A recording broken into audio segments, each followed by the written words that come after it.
नमस्ते दोस्तों, आज हम सांप काटने पर मिलने वाले मुआवजे की बात करेंगे। बहुत से लोग जानना चाहते हैं कि आखिर कौन से स्टेट्स में सांप काटने पर कॉम्पेंसेशन मिलता है और क्या करना पड़ता है। तो चलो डिटेल में समझते हैं। आप जानते हैं कि भारत में हर साल 60,000 से भी ज्यादा लोग सांपों के काटने की वजह से मारे जाते हैं। इसलिए आज हमारे स्नेक एक्सपर्ट राजेश जाट जी ये बताने वाले हैं कि सांप से सामना होने पर क्या करें और क्या नहीं। पर उससे पहले ये जानना जरूरी है कि सांप आखिर हमारे घर आते क्यों हैं। तो इनके मेन दो रीजन होते हैं, एक होता है वेदर, मौसम की वजह से, और दूसरा होता है खाना। तो मौसम में ये होता है कि इंसान का जो घर है ना वेदर प्रूफ होता है, तो ये हर तरीके से टेम्परेचर से अपने को बचा के रखता है। तो सांप जो है उनके पास ऐसी जगह नहीं होती है, तो वो कोल्ड ब्लडेड हैं, तो उनको घूमना पड़ता है, वो अपने जैसे हर टेम्परेचर में मेंटेन नहीं रह सकते। दूसरा होता है खाना, जो कि चूहे जो है वो इंसानों के आसपास ही रहते हैं, चूहे और छोटे मेंढक हो गए, तो उनके पीछे भी ये हमारे घरों में घुस जाते हैं। तो अब जब सांप हमारे घर के अंदर आ गया है, ऐसे में क्या किया जाए और क्या नहीं। सबसे पहली जो चीज है वो है शांत रहना।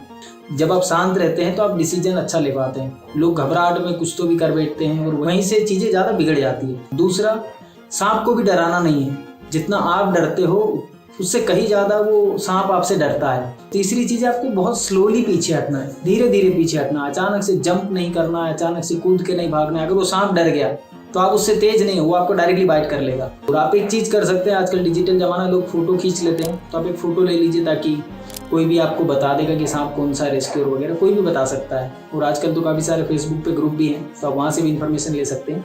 तीसरा, आपको फॉरेस्ट डिपार्टमेंट या तो कोई भी स्नेक रेस्क्यू को कॉल करना है जो आके उसे रेस्क्यू करे। आपको खुद से नहीं करना है, क्योंकि आप नहीं जानते वो सांप जहरीला है या नहीं है। लोग अक्सर धुआं लगा देते हैं, आग जला देते हैं, या तो फिर डंडे से उसको उचका के भगाने की कोशिश करते हैं।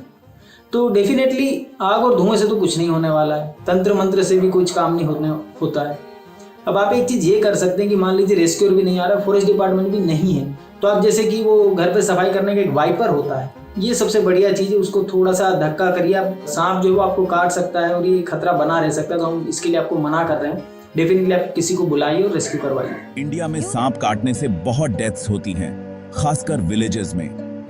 कई स्टेट्स सांप काटने से हुई मौत को एक्सीडेंट मानकर मुआवजा देते हैं, लेकिन कुछ स्टेट्स इसे वाइल्ड एनिमल अटैक नहीं मानते।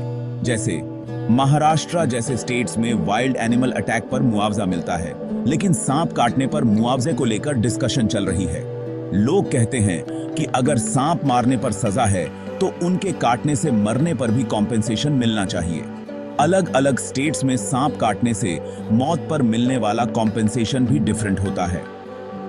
बिहार और यूपी में ये अमाउंट 4 लाख रुपए है, जबकि केरला में 5 लाख रुपए मिलते हैं। यूपी में सांप काटने से मौत को स्टेट डिजास्टर माना जाता है और पीड़ित फैमिली को रिलीफ अमाउंट भी दी जाती है। कॉम्पेंसेशन लेने के लिए पीड़ित फैमिली को कुछ प्रोसेस फॉलो करने पड़ते हैं। सबसे पहले लोकल लेखपाल को इंसिडेंट की रिपोर्ट करनी होती है। उसके बाद मौत का रीजन जानने के लिए पोस्टमार्टम जरूरी है। पोस्टमार्टम रिपोर्ट के हिसाब से ही कॉम्पेंसेशन क्लेम किया जा सकता है। तो दोस्तों, अगर आप या आपका कोई जानने वाला ऐसे हादसे का शिकार हो गया है तो ये इंफॉर्मेशन आपके लिए हेल्पफुल होगी। उम्मीद है आपको इस वीडियो से कुछ इंपॉर्टेंट जानकारी मिली होगी। धन्यवाद।